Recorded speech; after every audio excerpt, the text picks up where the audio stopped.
ஓம் சாந்தி. ஜூலை 12, 2024 காலை முரளி பாப்தாதா, மதுபன். இனிமையான குழந்தைகளே, நீங்கள் பிரபுவுக்கும் அதிபதிக்கும் உரியவர்களாகி அதன் பின்னர் இளவரசர்களில் இளவரசிகள் ஆக வேண்டும். எனவே நினைவு யாத்திரை மூலம் உங்கள் பாவங்களை அழித்து விடுங்கள். கேள்வி: எந்த ஒரு வழிமுறையை பயன்படுத்துவதால் உங்கள் துன்பம் அனைத்தும் அகற்றப்படுகிறது? பதில்: நீங்கள் தந்தையின் கண்களுக்குள் பார்த்து உங்கள் கண்கள் அவர் கண்களை சந்திக்கும் பொழுது உங்கள் துன்பம் அனைத்தும் அகற்றப்படுகிறது. ஏனெனில் உங்களை ஆத்மாக்கள் என்று கருதி தந்தையை நினைவு செய்யும் பொழுது உங்கள் பாவங்கள் அனைத்தும் அழிக்கப்படுகின்றன. இதுவே உங்கள் நினைவு யாத்திரையாகும். நீங்கள் ஷரீர மதங்கள் அனைத்தையும் துறந்து தந்தையை நினைவு செய்கின்றீர்கள். இதனை செய்வதனால் ஆத்மாக்களாகிய நீங்கள் சதோப்பிரதானமாகி பின்னர் சந்தோஷதாமத்தின் அதிபதிகள் ஆகின்றீர்கள். ஓம் சாந்தி. கடவுள் சிவன் பேசுகின்றார். இங்கே உங்களை ஆத்மாக்கள் என்று கருதியவாறு அமர்ந்திருங்கள். தந்தை உங்களிடம் இந்த வேண்டுகோளை விடுக்கின்றார். கடவுள் சிவன் பேசுகின்றார் என்றால் சிவ் பாபா விளங்கப்படுத்துகின்றார் என்று அர்த்தமாகும். குழந்தைகளே, உங்களை ஆத்மாக்களாக கருதி கொண்டு இங்கே அமர்ந்திருங்கள். ஏனெனில் நீங்கள் அனைவரும் சகோதரர்கள். நீங்கள் அனைவருமே ஒரே ஒரு தந்தையின் குழந்தைகள். 5000 வருடங்களுக்கு முன்னர் மிக சரியாக தந்தையிடமிருந்து உங்கள் ஆஸ்தியை பெற்றதைப் போலவே ஒரே ஒரு தந்தையிடமிருந்து நீங்கள் உங்கள் ஆஸ்தியை பெற வேண்டும். நீங்கள் ஆதி சனாதன தேவி தேவதா ராஜ்யத்தில் இருந்தீர்கள். எவ்வாறு நீங்கள் சூரிய வம்சத்தவர்கள் ஆகலாம் அல்லது எவ்வாறு நீங்கள் உலக அதிபதிகள் ஆகின்றீர்கள் என தந்தை இங்கு அமர்ந்திருந்து விளங்கப்படுத்துகின்றார். உங்கள் தந்தையாகி என்னை நினைவு செய்யுங்கள். ஆத்மாக்களாகிய நீங்கள் அனைவரும் சகோதரர்கள். அதி மேலானவராகிய கடவுள் ஒரே ஒருவரே. பிரபுவும் அதிபதியும் ஆனவருக்கு உரியவர்களான குழந்தைகளான நீங்களே அந்த உண்மையான பிரபுவின் குழந்தைகள். தந்தை இங்கு அமர்ந்திருந்து இந்த விஷயங்களை விளங்கப்படுத்துகின்றார். உங்கள் புத்தியின் யோகத்தை அவரது ஸ்ரீமத்திற்கு ஏற்ப இணைத்துக் கொள்வீர்களானால் உங்கள் பாவங்கள் அனைத்தும் அழிக்கப்படுவதுடன் உங்கள் துன்பம் அனைத்தும் அகற்றப்படும். உங்கள் கண்கள் தந்தையின் கண்களை சந்திக்கும் பொழுது உங்கள் துன்பம் அனைத்தும் அகற்றப்படுகிறது. கண்களின் சந்திப்பு என்பதன் அர்த்தத்தை பாபா உங்களுக்கு விளங்கப்படுத்துகின்றார். உங்களை ஆத்மாக்கள் என கருதி தந்தையை நினைவு செய்யுங்கள். இதுவே நினைவு யாத்திரையாகும். இது யோக அக்னி என்றும் அழைக்கப்படுகிறது. இந்த யோக அக்னியில் உங்கள் பல பிறவிகளின் பாவங்கள் அனைத்தும் அழிக்கப்படும். இது துன்ப பூமியாகும். அனைவரும் நரகவாசிகளாக இருக்கிறார்கள். நீங்கள் பெருமளவு பாவங்களை செய்திருக்கின்றீர்கள். இது ராவண ராஜ்யம் என அழைக்கப்படுகிறது. சத்யுகம் ராமராஜ்யம் என்று அழைக்கப்படுகிறது. இந்த வகையில் நீங்கள் விளங்கப்படுத்தலாம். எவ்வளவு பெரியதோர் ஒன்று கூடல் இருந்தாலும் அவர்களுக்கு சொற்பொழிவு ஆற்றுவதில் எவ்வித தயக்கமும் இருக்கக்கூடாது. இவை கடவுளின் வாசகங்கள் என்றே நீங்கள் தொடர்ந்தும் கூறுங்கள். கடவுள் சிவன் பேசுகின்றார். ஆத்மாக்களாகிய நாங்கள் அனைவரும் அவரது குழந்தைகள். நாங்கள் சகோதரர்கள். எவ்வாறாயினும் ஸ்ரீ கிருஷ்ணருக்கு குழந்தைகள் இருந்ததாகவோ அல்லது பல அரசியர் இருந்தனர் என்றோ நாங்கள் கூறமாட்டோம். ஸ்ரீ கிருஷ்ணருக்கு திருமணம் ஆகும் பொழுது அவரது பெயர் மாற்றமடைகிறது. ஆம், லக்ஷ்மிக்கும் நாராயணருக்கும் குழந்தைகள் இருந்தார்கள் என்று நீங்கள் கூறுவீர்கள். ராதைக்கும் கிருஷ்ணருக்கும் திருமணம் ஆகிய பின்னர் அவர்கள் லக்ஷ்மி நாராயணர் ஆகின்றார்கள். அதன் பின்னர் அவர்களுக்கு ஒரு புதல்வர் இருக்கின்றார். பின்னர் அவர்களது வம்சம் தொடர்கிறது. இப்பொழுது குழந்தைகளாகிய நீங்கள் சதா தந்தையையே நினைவு செய்ய வேண்டும். சகல ஷரீர மதங்களையும் துறந்து சதா தந்தையையே நினைவு செய்யுங்கள். உங்கள் பாவங்கள் அனைத்தும் அழிக்கப்படும். நீங்கள் சதோபிரதானமாகி ஸ்வர்க்கத்திற்கு செல்வீர்கள். ஸ்வர்க்கத்தில் துன்பமே இல்லை. நரகத்தில் எல்லையற்ற துன்பம் உள்ளது. சந்தோஷத்தின் பெயரோ அல்லது சுவடோ இல்லை. இவ்வகையில் சாதுரியமாக நீங்கள் மக்களுக்கு விளங்கப்படுத்த வேண்டும். கடவுள் சிவன் பேசுகின்றார். ஓ குழந்தைகளே, இந்நேரத்தில் ஆத்மாக்களாகிய நீங்கள் தூய்மையற்றவர்களாக இருக்கின்றீர்கள். எனவே எவ்வாறு நீங்கள் தூய்மையாக முடியும்? ஓ தூய்மையாக்குபவரே, வாருங்கள் என்று நீங்கள் என்னை கூவி அழைத்தீர்கள். சத்யுகத்தில் தூய்மையானவர்கள் மாத்திரமே இருக்கிறார்கள். கலியுகத்தில் தூய்மையற்றவர்களே இருக்கிறார்கள். கலியுகத்தின் பின் அது நிச்சயமாக சத்திய யுகமாக வேண்டும். புதிய உலக ஸ்தாபனையும் பழைய உலகின் விநாசமும் இருக்கின்றன. பிரம்மா மூலம் ஸ்தாபனை இடம்பெற்றதென நினைவு கூறப்படுகிறது. பிரம்மா குமார் குமாரிகளாகிய நாங்கள் தத்தெடுக்கப்பட்ட குழந்தைகள். நாங்கள் உச்சி குடுமிகளாகிய பிராமணர்கள். பல்வகை ரூபமும் இருக்கிறது. அனைத்திற்கும் முதல் நீங்கள் நிச்சயமாக பிராமணர்கள் ஆக வேண்டும். பிரம்மாவும் ஒரு பிராமணரே ஆவார். தேவ தேவியர்கள் சத்யுகத்தில் மாத்திரமே இருக்கிறார்கள். சத்யுகத்தில் சதா சந்தோஷம் இருக்கிறது. துன்பத்தின் குறிப்பே இல்லை. கலியுகத்தில் எல்லையற்ற துன்பம் இருக்கிறது. அனைவரும் சந்தோஷமற்று இருக்கிறார்கள். துன்பத்தை அனுபவம் செய்யாதவர்கள் என்று எவருமே இல்லை. இது ராவண ராஜ்யம். ராவணனே பாரதத்தின் முதல் தர எதிரியாவான். ஒவ்வொருவருக்குள்ளேயும் 5 விகாரங்கள் இருக்கின்றன. சத்யுகத்தில் விகாரங்கள் இல்லை. அதுவே தூய இல்லற தர்மமாகும். இப்பொழுது துன்ப மலைகள் வீழ்ந்துள்ளன. அவை தொடர்ந்தும் மேலும் அதிகமாக வீழும். அவர்கள் தொடர்ந்தும் பல்வேறு குண்டுகள் போன்றவற்றை உற்பத்தி செய்கிறார்கள். ஆனால் அவை வெறுமனே சேகரித்து வைக்கப்படுவதற்காக அல்ல. அவர்கள் அனைத்தையும் மேலும் சீர்படுத்துகிறார்கள். பின்னர் ஒத்திகைகள் இடம்பெற்று இறுதியில் அது இடம்பெறும். இப்பொழுது மிக சொற்ப காலமே எஞ்சியுள்ளது. நாடகம் அதற்குரிய நேரத்தில் முடிவடையும். அனைத்திற்கும் முதலில் உங்களுக்கு சிவபாபாவின் ஞானம் இருக்க வேண்டும். எப்பொழுதேனும் ஒரு சொற்பொழிவை ஆரம்பிக்கும் பொழுது நீங்கள் முதலில் எப்பொழுதும் நம சிவாய என்று கூற வேண்டும். ஏனெனில் சிவ் பாபாவின் புகழ் வேறு எவருக்கும் உரியதாக முடியாது. சிவ ஜெயந்தி வைரங்களின் பெருமதி வாய்ந்தது. ஸ்ரீ கிருஷ்ணரின் தெய்வீக செயற்பாடுகள் அல்ல. சத்திய யுகத்தில் சிறு குழந்தைகள் சத்தோப்பிரதானமானவர்கள். குழந்தைகளில் விஷமத்தனம் போன்ற எதுவும் இருக்காது. ஸ்ரீ கிருஷ்ணர் வெண்ணெயை உண்டார் எனவும் இதையும் அதையும் செய்தார் எனவும் அவரை பற்றி கூறுகிறார்கள். அவரை போற்றுவதற்கு பதிலாக மேலும் அதிகமாக அவரை அவதூறு செய்கிறார்கள். கடவுள் சர்வ வியாபி எனவும் அவர் என்னிலும் இருக்கின்றார், உங்களிலும் இருக்கின்றார் எனவும் அவர்கள் மிகவும் சந்தோஷமாக கூறுகிறார்கள். இது மிக பாரதூரமான அவதூறாகும். எவ்வாறாயினும் தமோபிரதான் மக்களால் இந்த விஷயங்களை புரிந்து கொள்ள முடியாது.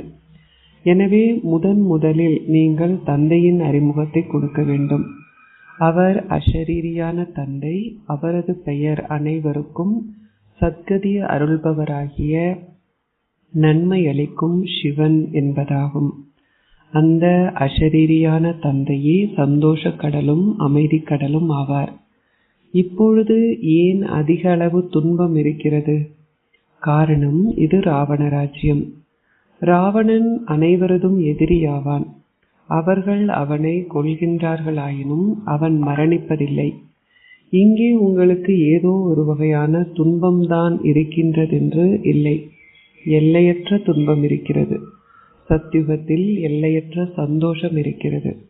5000 வருடங்களுக்கு முன் நீங்கள் எல்லையற்ற தந்தையின் குழந்தைகளாகி தந்தையிடமிருந்து இந்த ஆஸ்தியையும் பெற்றீர்கள். சிவபாபா நிச்சயமாக வருகின்றார். அவர் வரும்பொழுது நிச்சயமாக எதையோ செய்கின்றார். அவர் அனைத்தையும் மிக சரியாகவே செய்கின்றார். அதனாலேயே அவர் போற்றப்படுகின்றார். மக்கள் சிவராத்திரியை, சிவனின் இரவை பற்றி பேசுகிறார்கள். அதனை அடுத்து ஸ்ரீ கிருஷ்ணரின் இரவு இருக்கிறது. இப்பொழுது நீங்கள் சிவராத்திரியை பற்றியும் ஸ்ரீ கிருஷ்ணரின் ராத்திரியை பற்றியும் புரிந்து கொள்ள வேண்டும். சிவன் இங்கே எல்லையற்ற இரவில் இருக்கின்றார். ஸ்ரீ கிருஷ்ணர் அமிர்த வேளையில் பிறப்பெடுக்கின்றாரே தவிர இரவில் அல்ல. சிவராத்திரியை மக்கள் கொண்டாடுகின்ற பொழுதிலும் அதற்கென்று தேதியோ அல்லது நேரமோ இல்லை. ஸ்ரீ கிருஷ்ணருடைய பிறப்பு அமிர்த வேளையின் பொழுது இடம்பெறுகிறது. அமிர்த வேளை அதிமங்களகரமான நேரம் என்று கருதப்படுகிறது. அம்மக்களோ ஸ்ரீ கிருஷ்ணரது பிறப்பை நல் இரவில் கொண்டாடுகிறார்கள். ஆனால் அது விடியற்காலை பொழுது அல்ல. விடியற்காலை பொழுது எனப்படுவது நீங்கள் கடவுளை நினைவு செய்யக்கூடியதாக இருக்கின்ற அதிகாலை 2 மணிக்கும் 3 மணிக்கும் இடைப்பட்ட நேரமே ஆகும். விகாரத்தில் ஈடுபட்ட பின் ஒருவர் நள்ளிரவில் எழுந்திருந்து கடவுளை நினைவு செய்வார் என்பதல்ல, முற்றிலும் இல்லை. அமிர்த வேளை நள்ளிரவில் வருவதில்லை. அந்நேரத்தில் மனிதர்கள் தூய்மையற்றும் அழுக்கடைந்தும் இருக்கிறார்கள். அந்நேரத்தில் சூழல் மிகவும் தீங்காக உள்ளது. எவருமே 2:30 மணிக்கு விழித்தெழுவதில்லை. அமிர்த வேளை 3 மணிக்கும் 4 மணிக்கும் இடைப்பட்டதாகும். மக்கள் அந்த நேரத்தில் விழித்தெழுந்து பக்தி செய்கிறார்கள். அவர்கள் தாங்களாகவே அந்த நேரத்தை நிர்ணயித்துள்ளார்கள். ஆனால் உண்மையில் அவ்வாறு நிர்ணயிக்கப்பட்ட நேரம் எதுவுமே இல்லை. ஆகவே ஸ்ரீகிருஷ்ணர் பிறந்த நேரத்தை நீங்கள் கண்டறியலாம். ஆனால் சிவன் வந்த நேரத்தை நீங்கள் கண்டறிய முடியாது. அவரே வந்து அதனை விளங்கப்படுத்துகின்றார். எனவே முதலில் நீங்கள் சிவ் பாபாவின் புகழை பற்றி மக்களுக்கு கூற வேண்டும். ஆரம்பத்தில் பாடல் ஒன்று இசைக்கப்பட வேண்டும், முடிவில் அல்ல. சிவ் பாபாவே அனைவரிலும் அதி இனிமையான பாபா. நீங்கள் அவரிடமிருந்து ஓர் எல்லையற்ற ஆஸ்தியை பெறுகின்றீர்கள். 5000 வருடங்களுக்கு முன்பு ஸ்ரீ கிருஷ்ணர் சத்யுகத்தின் முதல் இளவரசராக இருந்தார்.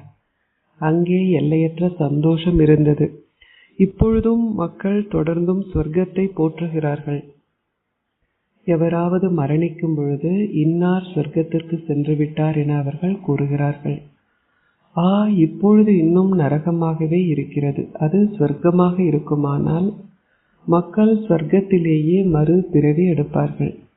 எங்களிடம் பல வருட அனுபவங்கள் இருக்கின்றதென்றும் அதனை வெறும் 15 நிமிடங்களில் விளங்கிப்படுத்தி விட முடியும் என்றும் நீங்கள் விளங்கப்படுத்த வேண்டும். இதற்கு காலம் தேவைப்படுகிறது. அனைத்திற்கும் முதலில் இது ஒரு வினாடிக்குரிய விஷயம் என அவர்களுக்கு கூறுங்கள். துன்பத்தை அகற்றி சந்தோஷத்தை அருள்பவராகிய எல்லையற்ற தந்தையின் அறிமுகத்தை அவர்களுக்கு கொடுங்கள். அவரே ஆத்மாக்களாகிய எங்கள் அனைவரினதும் தந்தையாவார். பிரம்மா, குமார், குமாரிகளாகிய நாங்கள் அனைவரும் சிவ் பாபாவின் ஸ்ரீமத்தை பின்பற்றுகின்றோம். தந்தை கூறுகின்றார், நீங்கள் அனைவரும் சகோதரர்கள். நானே உங்கள் தந்தை. நான் 5000 வருடங்களுக்கு முன்னரும் வந்தேன். இதனாலேயே மக்கள் சிவ ஜெயந்தியை கொண்டாடுகிறார்கள். சொர்க்கத்தில் எதுவுமே கொண்டாடப்படுவதில்லை. சிவ ஜெயந்தி இடம்பெறுகிறது. இதன் ஞாபகார்த்தம் பக்தி மார்க்கத்தில் கொண்டாடப்படுகிறது. இதுவே நடைபெறுகின்ற கீதை அத்தியாயம் ஆகும். பிரம்மாவின் மூலம் புதிய உலகம் ஸ்தாபிக்கப்படுகிறது. பழைய உலகம் சங்கரரின் மூலம் அழிக்கப்பட உள்ளது. இப்பழைய உலகத்தின் சூழலை உங்களால் பார்க்க முடியும். இது தூய்மையற்ற உலகம் நிச்சயமாக அழிக்கப்பட உள்ளது. இதனாலேயே எங்களை தூய உலகிற்கு அழைத்து செல்லுங்கள் என அவர்கள் கூறுகிறார்கள். சண்டைகள், மரணம், விதவையாகுவது, தற்கொலை என எல்லையற்ற துன்பம் உள்ளது. சத்யுகம் எல்லையற்ற சந்தோஷ ராஜ்யமாக இருந்தது. நிச்சயமாக நீங்கள் உங்கள் இலக்கையும் குறிக்கோளையும் காட்டுகின்ற இந்த படத்தை உங்களுடன் எடுத்து செல்ல வேண்டும். இந்த லக்ஷ்மியும் நாராயணருமே உலக அதிபதிகளாக இருந்தார்கள். எவ்வாறு அவர்கள் அந்த பிறவிகளை எடுத்தார்கள் என்று 5000 வருடங்கள் சம்பந்தப்பட்ட ஒன்றை உங்களுக்கு நாங்கள் கூற இருக்கின்றோம். அவ்வாறு ஆகும் வகையில் அவர்கள் எப்படிப்பட்ட செயல்களை செய்தார்கள்? செயல், நடுநிலை செயல், பாவ செயலின் தத்துவத்தை தந்தை மாத்திரமே உங்களுக்கு விளங்கப்படுத்துகின்றார். சத்யுகத்தில் செயல்கள் நடுநிலையானவை. இங்கே இது ராவண ராஜ்யம் என்பதால் செயல்கள் பாவகரமானவையாக இருக்கின்றன. இதனாலேயே இது பாவ ஆத்மாக்களின் உலகம் என்று அழைக்கப்படுகிறது. உங்கள் கொடுக்கல் வாங்கல்களும் பாவ ஆத்மாக்களுடனேயே உள்ளன. ஒரு குழந்தை கர்ப்பப்பையில் இருக்கும் பொழுதே அதுக்கு நிச்சயதார்த்தம் செய்து விடுகிறார்கள். அவர்கள் அத்தகைய குற்ற பார்வை கொண்டவர்களாக இருக்கிறார்கள். இங்கே அவர்கள் குற்ற கண்கள் கொண்டவர்கள். சத்யுகம் குற்றமற்ற நாகரிகமான பார்வை கொண்டதென்று அழைக்கப்படுகிறது. இங்கே கண்கள் பெருமளவு பாவம் செய்கின்றன. அங்கே எவரும் பாவம் செய்வதில்லை. சத்திய யுகத்திலிருந்து கலியுகம் வரை வரலாறும் புவியலும் மீண்டும் மீண்டும் இடம் பெறுகின்றன. அவை ஏன் சந்தோஷ பூமி என்றும் துன்ப பூமி என்றும் அழைக்கப்படுகின்றன என்று நீங்கள் அறிந்திருக்க வேண்டும். அனைத்தும் தூய்மையாக இருப்பதிலும் தூய்மையற்று இருப்பதிலுமே தங்கியிருக்கிறது. ஆகவே தந்தை கூறுகின்றார், காமமே கொடிய எதிரி. அதை வெல்வதன் மூலம் நீங்கள் உலகத்தை வென்றவர்கள் ஆகின்றீர்கள். அரை சக்கர காலமாக உலகம் தூய்மையாக இருந்தது. அங்கே மேன்மையான தேவர்கள் இருந்தார்கள். அது இப்பொழுது சீரழிந்துள்ளது. ஒரு புறம் இது சீரழிந்த உலகம் என அவர்கள் கூறுகிறார்கள். மற்றொரு புறம் அவர்கள் தொடர்ந்தும் அனைவரையும் ஸ்ரீ ஸ்ரீ என்று அழைக்கிறார்கள். தங்கள் மனதில் தோன்றும் அனைத்தையும் அவர்கள் கூறுகிறார்கள். இவை அனைத்தும் புரிந்து கொள்ளப்பட வேண்டும். இப்பொழுது மரணம் முன்னிலையில் நிற்கிறது. தந்தை கூறுகின்றார், சதா என்னை மாத்திரம் நினைவு செய்யுங்கள். உங்கள் பாவங்கள் அழிக்கப்பட்டு நீங்கள் சதோப்பிரதானம் ஆகுவீர்கள். நீங்கள் சந்தோஷ பூமியின் அதிபதிகள் ஆகுவீர்கள். இப்பொழுதோ துன்பத்தை தவிர வேறெதுவும் இல்லை.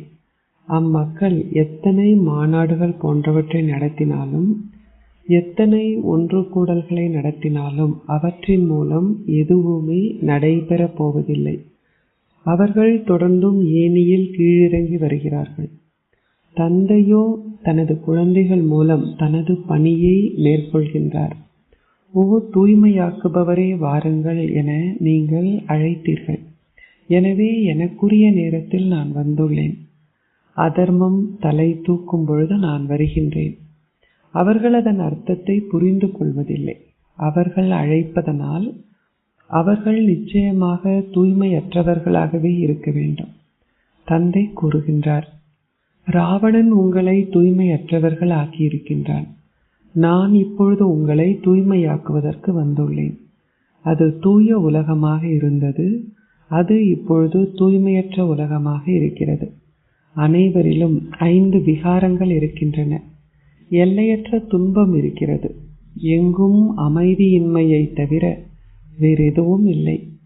ஆத்மாக்களாகிய நீங்கள் முற்றிலும் தமோபிரதானமாகவும் தூய்மையற்றவர்களாகவும் ஆகும் பொழுது நான் வருகின்றேன். என்னை அவதூறு செய்து என்னை சர்வ வியாபி என்று கூறுபவர்களையும் ஈடேற்றுவதற்கே நான் வருகின்றேன். ராவணனின் இந்த தூய்மையற்ற உலகத்திற்குள் இந்த தூய்மையற்ற ஷரீரத்தில் வருமாறு என்னை நீங்கள் அழைக்கின்றீர்கள். எனக்கும் ஒரு ரதம் தேவை. எனக்கு ஒரு தூய ரதம் தேவையில்லை. ராவண ராஜ்யத்தில் அனைவரும் தூய்மையற்றவர்கள். எவருமே தூய்மையானவர்கள் இல்லை. அனைவரும் விகாரத்தினால் பிறந்தவர்களே. இது விகாரமான உலகம். அதுவோ விகாரமற்ற உலகம். இப்பொழுது எவ்வாறு நீங்கள் தமோ பிரதானிலிருந்து சத்தோ பிரதானம் ஆகுவீர்கள்? நான் மாத்திரமே தூய்மையாக்குபவர். என்னுடன் யோகம் செய்யுங்கள். இதுவே பாரதத்தின் புராதன ராஜயோகமாகும். நிச்சயமாக அவர் இல்லற பாதையிலேயே வருகின்றார். அவர் அத்தகையதோர் அற்புதமான முறையில் வருகின்றார். அவரே தாயும் தந்தையும் ஆவார். ஏனெனில் அமிர்தம் வெளிப்படுகின்ற பசுவின் வாய் தேவைப்படுகிறது. எனவே அவரே தாயும் தந்தையும் ஆவார். பின்னர் தாய்மார்களை கவனித்துக் கொள்வதற்காக சரஸ்வதி தலைவி ஆக்கப்பட்டார். அவர் ஜெகதம்பா என்று அழைக்கப்படுகின்றார். காளி மாதாவை பற்றியும் அவர்கள் பேசுகிறார்கள். அவர் அதை போன்று அவலட்சணமானவர் அல்ல. ஸ்ரீ கிருஷ்ணர் காமச்சிதையில் அமர்ந்து அவலட்சணமாகினார் என அவர்கள் ஸ்ரீ கிருஷ்ணரை கருநீல நிறத்தவராக காட்டியிருக்கிறார்கள். ஸ்ரீ கிருஷ்ணர் அவலட்சணமாகி பின்னர் அழகானவர் ஆகின்றார். இந்த விஷயங்கள் அனைத்தையும் புரிந்து கொள்வதற்கு காலம் எடுக்கிறது. பல்கோடி கணக்கானவர்களில் ஒரு கைப்பிடி அளவினருடைய புத்தியிலும் அந்த கைப்பிடி அளவினர்களில் ஒரு சிலரது புத்தியிலுமே இவை இருக்கும். ஏனெனில் அனைவரிலும் 5 விகாரங்கள் இருக்கின்றன. அனைவருக்கும் ஒன்றை கூறுவதற்கான உரிமை இருப்பதனால் இதை நீங்கள் ஒரு ஒன்று கூடலிலும் விளங்கப்படுத்த முடியும்.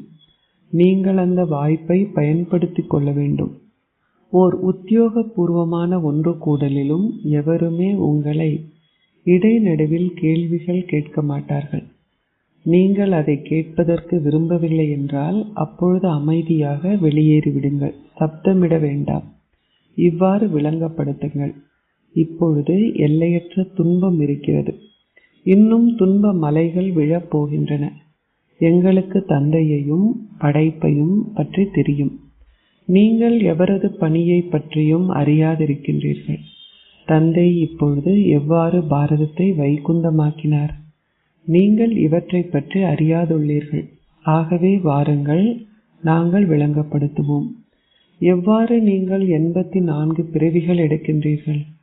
7 நாள் பாடநெறியை பெறுங்கள்.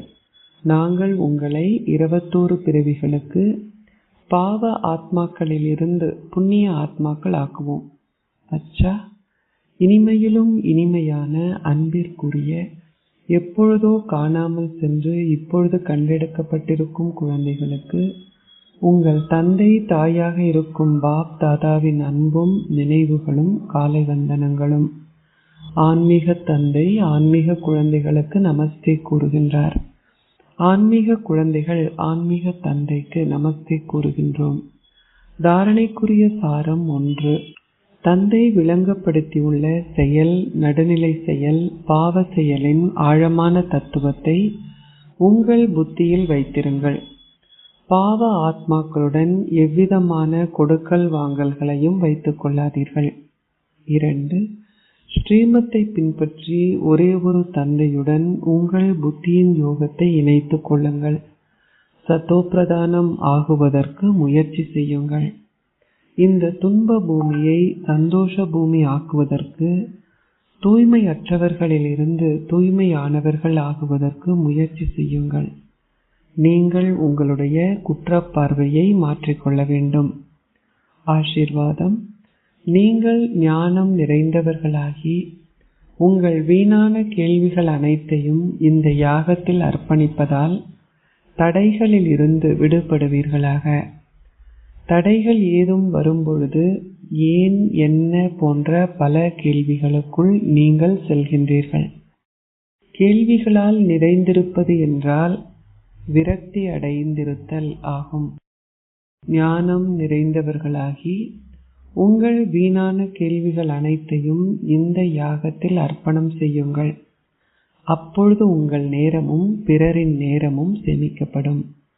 இதனை செய்வதனால் நீங்கள் இலகுவில் தடைகளிலிருந்து விடுபடுவீர்கள்.